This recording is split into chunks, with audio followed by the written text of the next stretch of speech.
La Bible nous enseigne que nous avons à vivre notre exil sous tente. Lorsque ta tente est souffrante, lorsque tu es dans la maladie, lorsque tu es dans une contrariété, lorsque tu es dans une forme de souffrance, lorsque tu es en froid avec tes enfants, parce qu'il y a des choses compliquées à vivre, dis-toi, aucun fléau n'approchera de ma tente.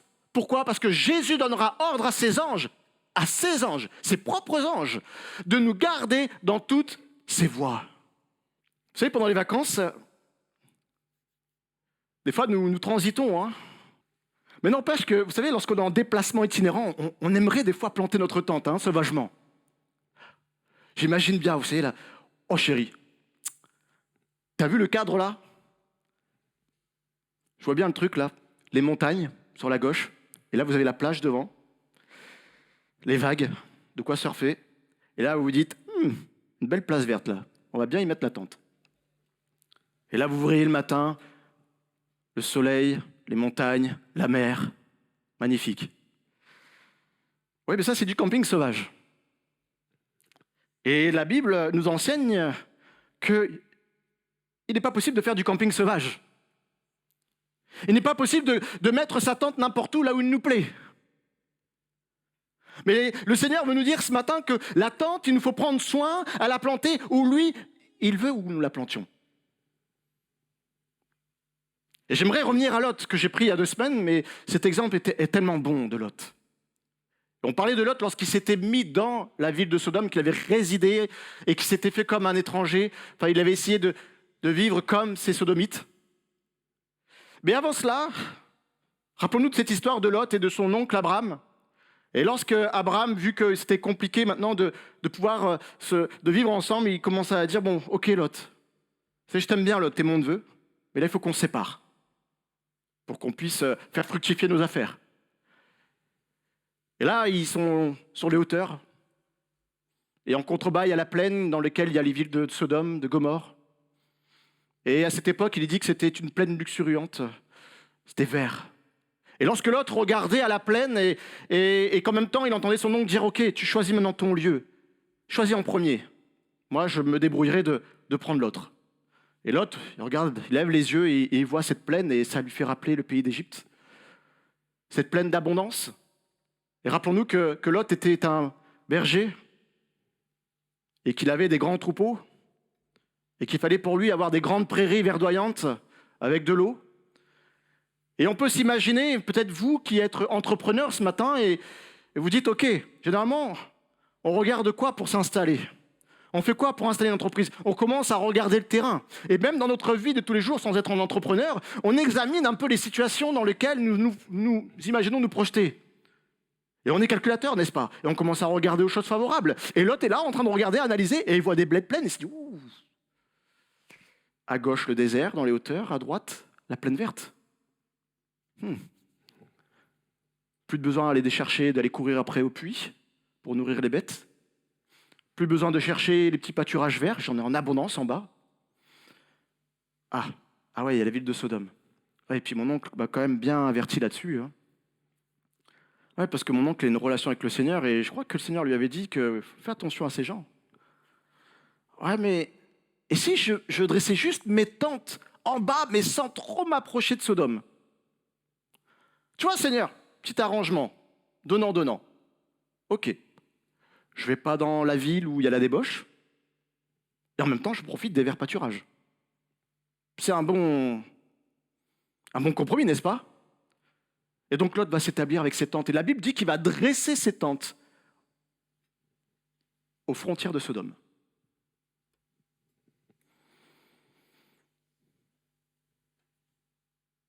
Mais il y a une nuance à cela à apporter. Je ne dirais pas une nuance, une précision, c'est que contrairement à Abraham qui prenait le temps de consulter le Seigneur pour savoir dans quel lieu aller, Lot n'avait pas consulté le Seigneur. Et c'est comme ça qu'il est descendu. Alors, lui qui pensait se construire une position sociale, oui, il a réussi certainement dans sa position sociale. Et il pensait pouvoir se restaurer, se divertir, marier ses filles, peut-être même y trouver des gendres. Plus de désert, plus de difficultés pour faire perdre son troupeau. Mais la Bible dit que que sa vie fut une décadence.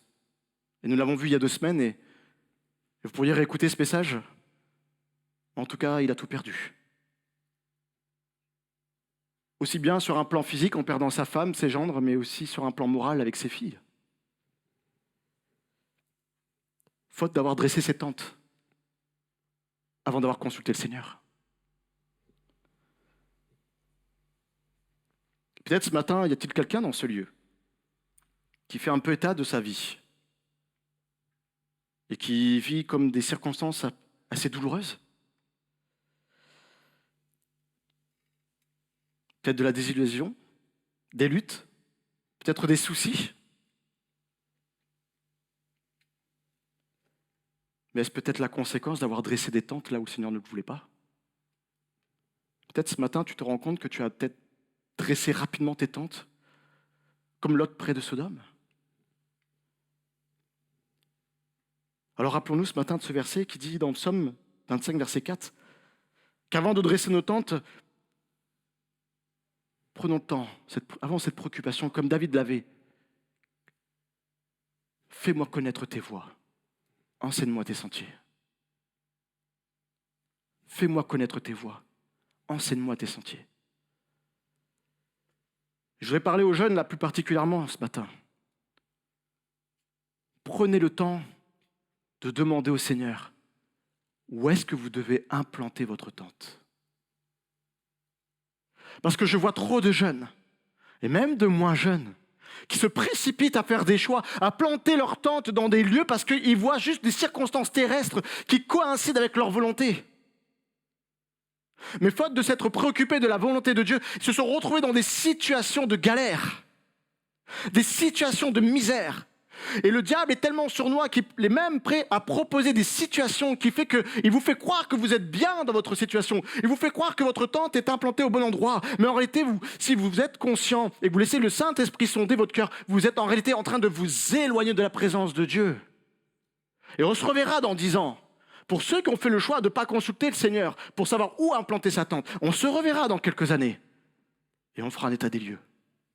Parce que je peux vous assurer, pour avoir fait des entretiens avec plusieurs, que souvent, des personnes, lorsqu'ils viennent me voir, ils me disent « Sylvain, pasteur, je vis dans une galère. » Et la première question que je leur pose, ou l'une des premières, je ne vais pas bien sûr tout de suite à cette question-là, mais je dis « Est-ce que tu as demandé au Seigneur avant de faire ce choix ?» Non. Non.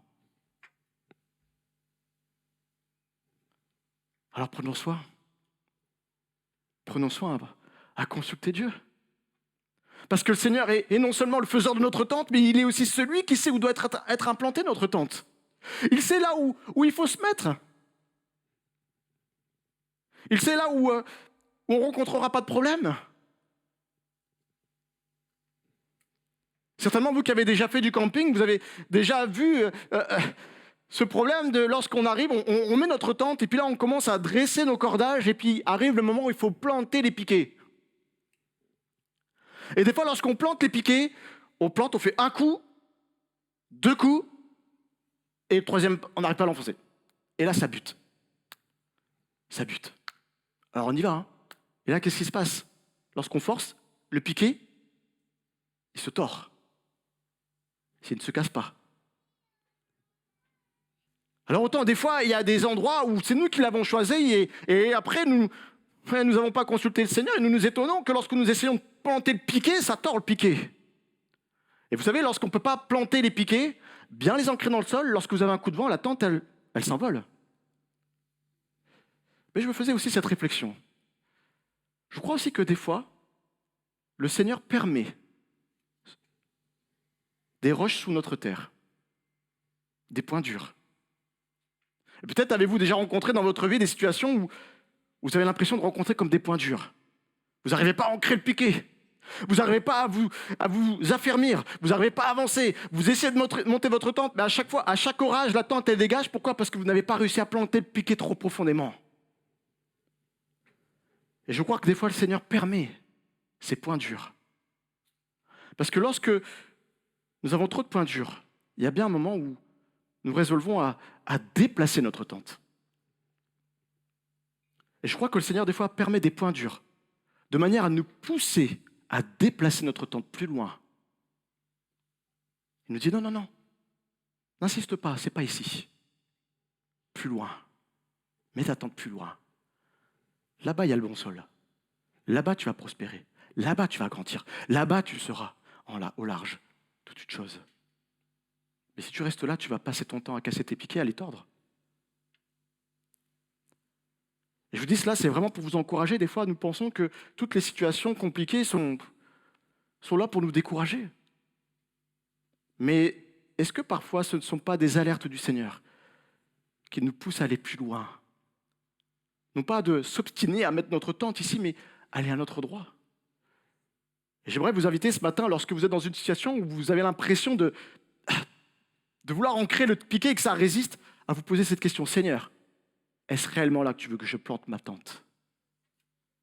Est-ce réellement là? Moi, je crois que le Seigneur a des emplacements tout prévus pour nous. Il a déjà prévu notre parcours. Je pense à Paul aussi dans son voyage missionnaire. Alors qu'il voulait aller en Asie, le Saint-Esprit a fait quoi? Non, pas là, là-bas.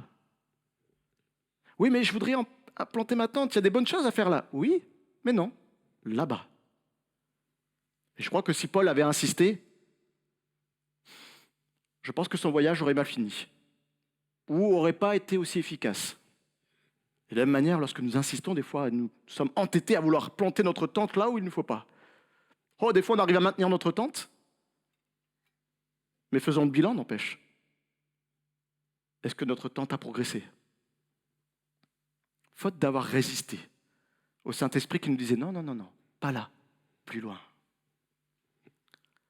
Alors prenons soin de sonder le Seigneur chaque jour avant de planter notre tente. Amen. J'aimerais finir avec ce dernier point. Vous savez, le faiseur de notre tente nous a créés de sorte que, non pas nous restions contenus à notre taille, à notre dimension, mais le faiseur de notre tente a tout prévu pour que nous puissions nous élargir. Alors que le peuple d'Israël était sur le déclin, Ésaïe va leur donner cette parole prophétique. Élargis l'espace de ta tente, qu'on déploie les couvertures de ta demeure. Ne retiens pas, allonge tes cordages et affermis tes pieux, car tu te répandras à droite et à gauche. Ta postérité envahira des nations et peuplera des villes désertes. Ésaïe prend l'image d'une tente pour désigner le peuple d'Israël, en lui prophétisant une croissance. Là, il est question d'une prophétie qui dit au peuple d'Israël, vous allez croître, votre peuple va grandir. Rappelez-vous de cette promesse que j'ai faite à Abraham. Tu vas avoir une descendance énorme, gigantesque. Tu ne pourras pas la compter. Et là, le peuple d'Israël, à ce moment-là, il est dans le déclin. Il y a une décroissance, il y a une stagnation. Mais le Seigneur va rappeler au travers du prophète Ésaïe, non. Rappelle-toi de cette promesse, tu vas t'élargir. Et j'aimerais vous dire ce matin que notre Église, de la même manière, est appelée à s'élargir. Elle n'est pas appelée à se contenir. Elle n'est pas appelée à rester dans sa dimension actuelle. Elle est appelée à grandir. Et j'aime cette prophétie sur laquelle je suis retombé. Ésaïe 49, verset 20. Il dit, sa promesse est que nous puissions entendre les nouvelles âmes dont nous croyons être privés, nous dire, l'espace est trop étroit pour moi. Fais-moi de la place pour que je puisse m'établir. Et certainement, vous avez cette tristesse des fois d'avoir vu des fils, des filles partir de l'église. Peut-être même vous avez cette douleur dans le cœur de dire, mais Seigneur, que notre église puisse être remplie de ces âmes. Seigneur, que des personnes nouvelles viennent dans notre église. Et peut-être tu pleures parce que ça fait des années que tu tournes la tête à droite, à gauche, et tu as comme l'impression que l'église ne croit pas. Et j'aimerais te rappeler cette promesse. Le Seigneur a dit que nous entendrons les nouvelles âmes dont nous croyons être privés. Et ces âmes ne viendront pas simplement prendre leur petite place le dimanche matin, mais ces âmes viendront frapper à notre porte, viendront frapper à notre cœur et dire « Oh, fais-moi de la place. Fais-moi de la place. » Parce que le Seigneur m'a demandé de le servir. Parce que le Seigneur m'a demandé de prendre place dans un service. Le Seigneur m'a demandé d'aller évangéliser. Le Seigneur m'a demandé de le chanter. Le Seigneur m'a donné cette promesse que je serai un pasteur. M'a fait la promesse que je serai un évangéliste. Que je serai un apôtre. Mais pour ça, j'ai besoin de place. J'ai besoin de m'étendre. Non pas que tu me gênes. Mais j'ai besoin de m'épanouir. Et nous devons être dans cette démarche ce matin de croire que le Seigneur va envoyer des âmes et qu'un jour, nous qui avons eu trop de place, nous devions leur laisser de la place.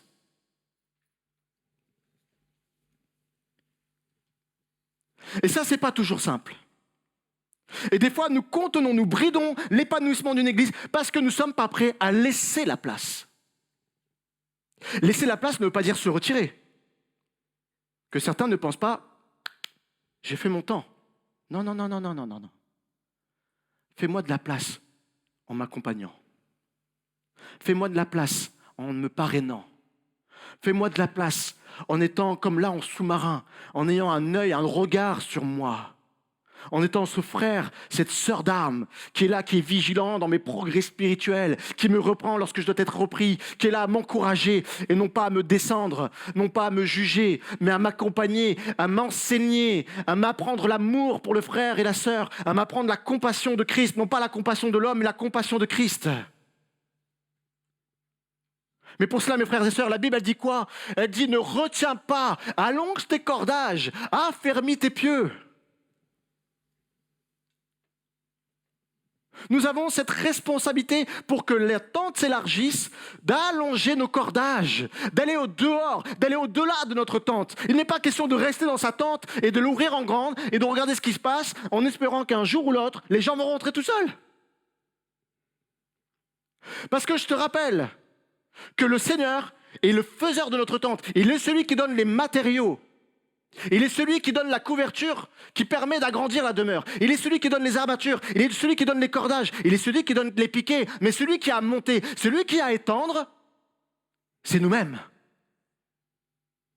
C'est nous-mêmes. Dieu ne dit pas, regarde ce que je vais faire pour toi. Mais il va dire, étends, toi, ne retiens pas. Étends les cordages. Affermis tes pieux. Nous avons donc cette responsabilité d'aller au dehors. Nous avons cette responsabilité, comme nous l'avons dit il y a un mois ou deux, de ne pas se concentrer sur nos besoins, mais de se concentrer sur le besoin de ceux qui nous entourent. De se concentrer, de savoir, tiens, est-ce que les voisins vivent bien là? Est-ce qu'il n'y a pas une occasion de leur parler du Seigneur? Est-ce qu'il n'y a pas une occasion de les inviter à l'église? Tiens, mon collègue là, il est dans une souffrance. Est-ce qu'il n'est peut-être pas le moment? Est-ce que ce n'est pas le moment d'aller le prendre à part, de lui offrir un café et discuter avec lui et lui dire, tu sais, je connais moi le Seigneur, je suis chrétien et je vois ta situation. J'aimerais te dire que j'ai peut-être une réponse à ton problème. Est-ce que tu es celui qui se préoccupe des gens que tu croises? Est-ce que tu es celui qui demande au Saint-Esprit de t'éclairer, de t'apporter une parole de connaissance et qui te donne même cette audace un jour dans la rue? Je te dis oui, même bien dans la rue, face à quelqu'un qui ne connaît pas le Seigneur, que tu ne connais pas toi-même, de l'interpeller, de dire Seigneur, dis mon gars, j'ai une parole pour toi, je ne sais pas ce qui passe, mais j'ai une parole qui vient du Saint-Esprit. Il y a le Seigneur, il veut te dire ces paroles-là.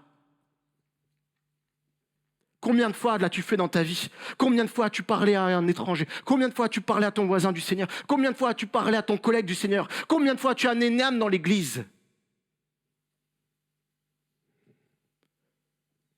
Et en contrepartie, combien de temps as-tu passé dans l'église? Combien de temps as-tu passé à retenir? Parce que lorsque nous retenons, nous n'étendons pas les cordages.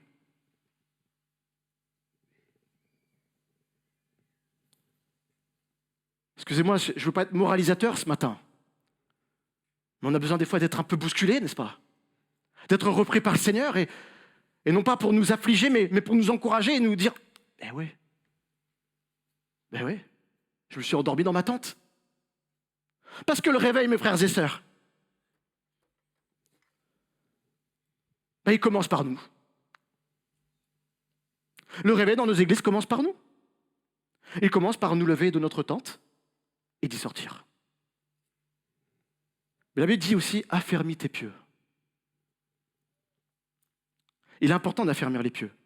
Parce que si nous tendons les cordages et que nous accrochons à un pieu qui n'est pas affermi, alors dès qu'il y aura un orage, ça va faire quoi? ça va s'arracher. Vous savez, on peut mettre en place plein de choses dans notre Église. Mais nous devons être vigilants à ce que les choses que nous mettons en place ne soient pas éphémères. Pourquoi ? Parce que, vous savez, on peut avoir un bel accueil, on peut avoir des belles vidéos, on peut avoir un bon enseignement le dimanche matin, on peut avoir un bon temps de louange.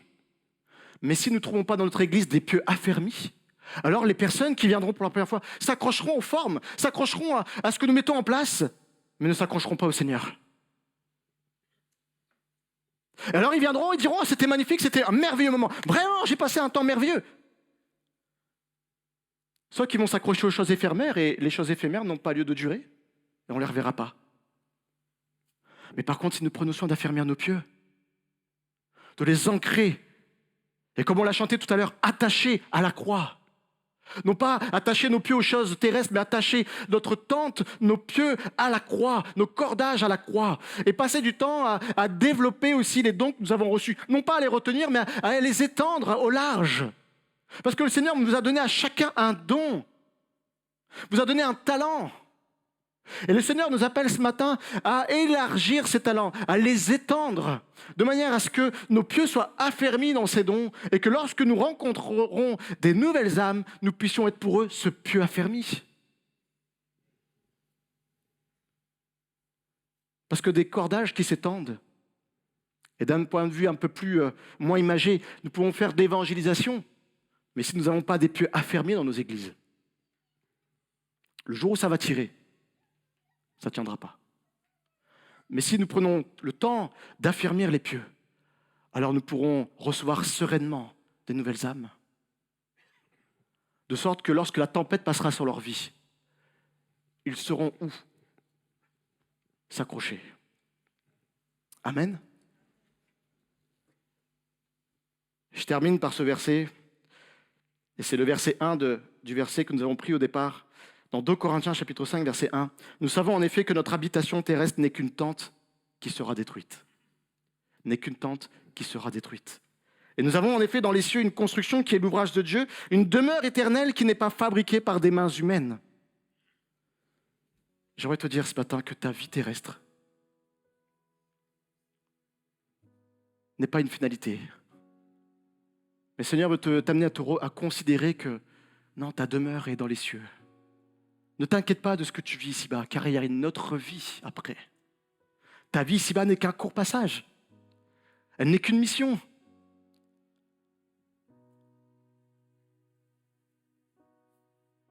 Ta finalité, elle est là-haut. Alors ne t'inquiète pas outre mesure de ce qui se passe ici-bas. Et j'aime ces paroles que l'on trouve dans Jean chapitre 14, verset 3, qui dit « Et lorsque je m'en serai allé, moi Jésus, et que je vous aurai préparé une place, je reviendrai et je vous prendrai avec moi, afin que là où je suis, vous y soyez aussi. »